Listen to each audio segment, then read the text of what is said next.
welcome to A Walk Down Prairie Street. My name is Elliot Moscowitz. I'm the founder and CEO of Prairie Street. And we have a special guest with us, Amy Stopnicki. Thank you very much for coming. Thanks for having me. All the way from Toronto. And what are you holding there? What are you showing us? One of my babies. This is my kosher cookbook, Kosher Taste. Okay. And tell us about that. Like, what was the genesis? How did you start there? What motivated you to write a cookbook? Do you want me to hold that for you? That's okay. I can hold it. Okay, My baby. Basically, I was a girl with a dream. I worked as an event planner. I loved cooking and everything culinary. I actually worked in many kitchens and with many chefs, and everyone said to me, "Oh, you are such a good cook. You really should be a caterer." I said, "A caterer? I've worked with all the caterers. No, thank you. I don't want to be a caterer. But I would love to share my recipes." And that's how the dream was born. Slowly, I started writing recipes, literally cooking with my laptop at the time beside me, and I started testing and writing, and eventually it became my book. And how do you figure out the photography and food styling and not just the recipes and what order? My guess is you have more recipes than there are in the book at this point. So how did you edit it down to the number you wanted to and pick a theme for the book? So that's a very interesting question, and I get asked that question a lot. And really what I would say is, as I was writing recipes, and as I said before, cooking was such a creative outlet for me, I loved it. And when I realized that I wanted to write a book, I listened to every single person who gave me a piece of advice.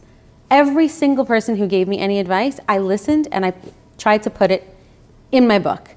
So everything from my recipe ingredients that are bolded, to what kind of recipes people like, to ingredients that people have in their homes.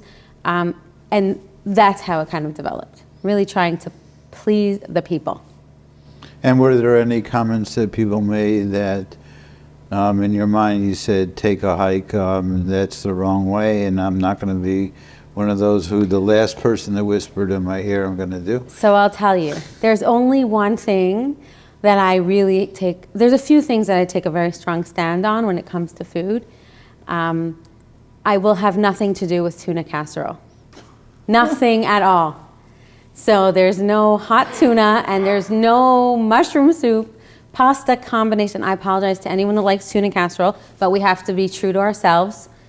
So I have that problem with mushrooms, and right. Yeah, we know about that. Yes, we know about that. And for some reason, whenever we're filming, there's always my team, just to play with me, always make sure there's a mushroom in one of the recipes. I know. I'm sorry. I apologize. No, it wasn't you. We love mushroom. I love mushrooms. It's not you. They do it.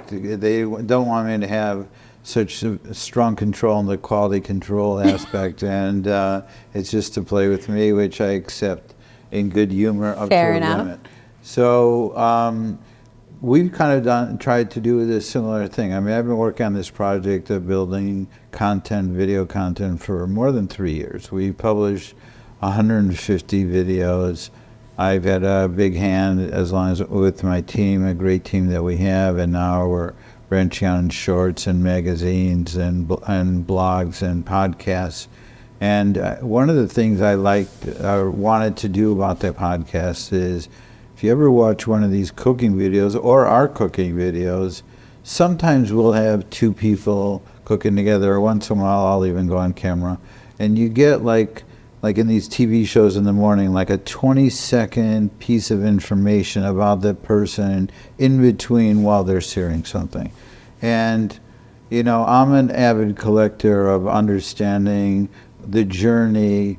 To me, the journey is sometimes more interesting than the recipes. Is what's their perspective, what's their context, where are they coming from? So I have like 200 cookbooks, and I'm reading them to mix and match like different journeys or positions I've been stuck in, that I have to do it this way, but we're out of time, and how do we finish it off and do it in another way? So I love that, the passionate thing, and we've learned a lot about what people are interested. I think we've concentrated less on what we think people want, and I'm not sure they've seen what we've done before, so we're kind of just doing what we think is right, is having a nice mix of personalities, great, very wide mix of methods from indoor and outdoor, like many different, and different personalities. And I think that's what makes our channel special. And it was, you know, through our friend Sruli Meyer that seems to be always getting involved in everything that I'm doing recently, but another great connection of you should speak to Amy. And we had a couple Zoom calls, and I thought that went really well. And it was anybody that's following like a passion dream that isn't saying like, okay, you know, this is my expected profit and loss from doing that. That's a whole different game, and Agreed. And it's a whole different strength level to do it just for that. It's, you have to feel strong. But the people that are intensely passionate about what they do and they're strong about that, I think bring a lot of perspective.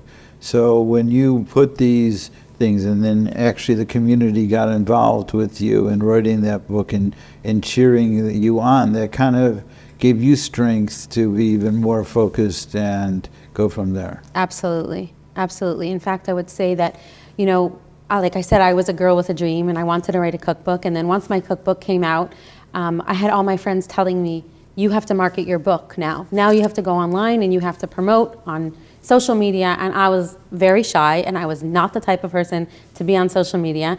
I was super private, didn't share much of my life, and I started to become sharing my recipes and, you know, becoming much more open about what was going on in my life. And the feedback that I've received from the people, and people making my recipes and bumping into me and telling me how much they love them and how much they appreciate them. And I'll tell a story about a recipe that's from my grandmother, or making something that was, you know, from her in Poland when she was a kid. The connection, the amount of connecting that food can become, I think that's really, really, really, really special. It's a big part of what I do, you know, being there with people and just seeing how food can be a connector.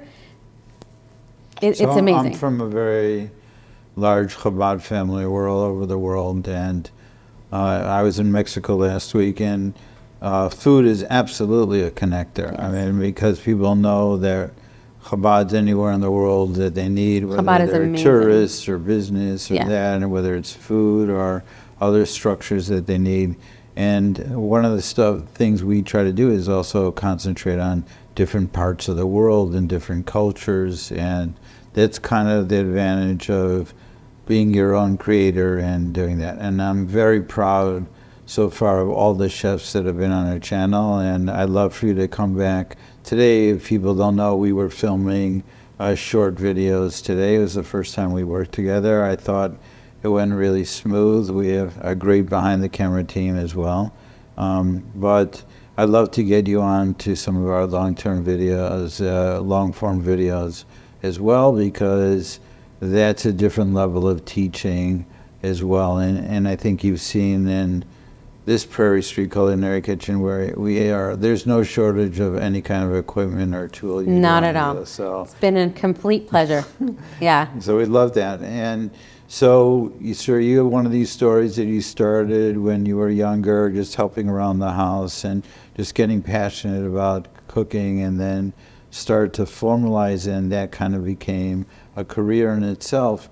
What happens next? Are you working on the next book, or is it a trade secret if you tell me you have to kill me? You know, it's interesting because ever since the book came out, I mean, I have an Instagram account, so I'm constantly sharing recipes. What's the name of that account? Amy Stopnicki. Okay. Just follow me at Amy Stopnicki. Okay, pretty self-clear. But I've been writing recipes when you're passionate about writing recipes, you just keep going. So I've shared a lot of them. I definitely have some that I haven't shared with a book in mind, and I keep saying to my family, I have another book in me. I have another book in me. I just need the time to put it together. Sure. So We will see. Time is one of the hardest enemies there are to battle. Absolutely, and especially now that I've written a book and I know how much time it takes. Yeah. It's not like that. It's like a rock star band that comes out, their first album is Right. platinum. Now you've already set the bar for what they're looking for is better than platinum Right. at that point. So I'm sure you'll step up to it, and you learn from doing that kind of thing as Absolutely. well. And it's what the theme or what the focus is. We're actually looking at, we've done so many videos and recipes to make our own cookbook, and that's one of the projects on the list if we get to that. So how do you feel of someone that started as a traditional cookbook writer, in the sense of taking recipes, beautiful photography? You might want to open your book. Thank you. Yes, for sure. And so people, some of the images that you have there, it's really well done, and we definitely appreciate the quality of images and photography there. Thank you. And how things are plated. Thank you. So that's beautiful, and that's magnificent. But how do you find the transition? Clearly the world's changed. People's attention spans sometimes are 10 or 15 seconds at this point. So how do you feel about the transition of, I don't think typical anymore people, let's say that might be 20 years younger than me, that are going to buy a major cookbook collection. It's actually one of my favorite things to read. All my rabbis aren't angry at me on Shabbat, this cookbook. So how do you feel about the transition in education from being more, because you do a lot of cooking demos as well, Yes. and you make contests. So tell us a little about that, and how do you feel about the in-person and taping experience versus the writing journey? So I'll tell you, it's interesting because especially coming after the pandemic in COVID, I did so many Zoom cooking demos, not in person, with people on screens in little boxes. We all remember what that was like. And coming back to being in person and going back to what I was saying earlier about connection, there is such a huge difference, even if it's a small group. I mean, I've done cooking demos for, a married couple that just got married, and I come to their kitchen and I teach them reverse sear and on a steak and making onion rings, and then they have dinner, and a challah bake for 1,000 women and everything in between. And it doesn't seem to matter if it's a small group, medium size, or a large group. The energy in the room is completely different when it's in person. And I also think, going back to your question about their attention spans, I think when you're in person, and especially if you're dynamic and you grab their attention. I mean, I just did a couple of weeks ago, I did a cheese board. I love boards, meat boards, cheese boards, dessert boards, snack boards, you name it. And they were so engaging, and we actually turned it into a competition. The feedback was phenomenal. I think we need to do more of the in-person, and more of getting those attention spans to be longer than 10 to 15 seconds. Right, so we play in both worlds. Right. We're not just chasing shorts like other people, because that's the newest thing. It will be cyclical, it will move around. Even TikTok has now, you have 10-minute videos on, because at a certain point someone's brain turns to mush when you watch 30 Absolutely. minutes of 15-second videos.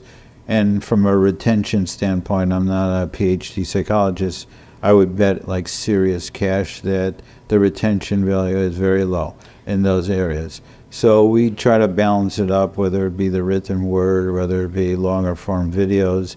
But we also try to balance it out that it's any level of experience, that we're not being snotty, but we're showing you interesting tips and things. And if you don't know anything, we're here to make you comfortable, not complicated. And when we give out thermometers and other things, because people sometimes get very overwhelmed. And that was something that we definitely focused in on, is COVID and post-COVID, that the at-home experience became special versus something that was done because you have to. They were all like, people, I lived in New York before, we're going to go out to restaurants every night all week, versus, hey, what's that like to have like a conversation with 5 or 6 people that isn't you, and you still have great food. And we sell very high-end product, and we teach how to use that's in many ways a much better experience. So one of the things I'm a beneficiary of filming all day is for once I don't have to cook like for the Shabbat. I also think, look, there's definitely benefit to videos, and the fact that you can go back and replay them. And if you are interested in learning something and it's being taught in a video, I think in person is great and the connections are amazing, but there's definitely a purpose for video, especially when it comes to teaching and learning.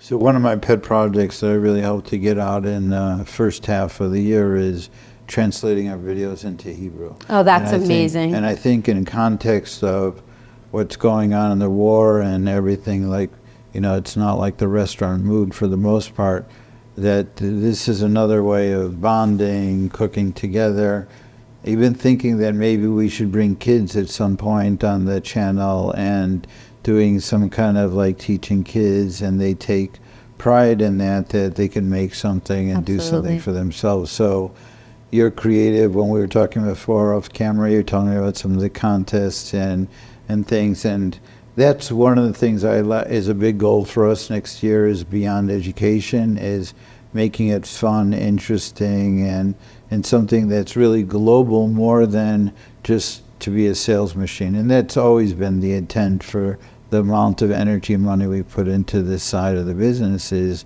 to be kind of the global teacher of this, with sharing the knowledge and strength and perspective of so many talented people like you. So thank you. That's really admirable. I love the concept, and I think that bringing people in like that, it's really nice. So we're super appreciative. I know you have to fly home tonight to cold Toronto from coldish Florida tonight, but I hope this is not the first and only time, but just the beginning of a long-term relationship together, and we're excited to work with you. Thank you. Thank you so much. It's been such a pleasure. Yeah, so thanks for joining us on a walk down Prairie Street, and come and see us every Sunday at 2 o'clock for our recipe videos and our podcasts.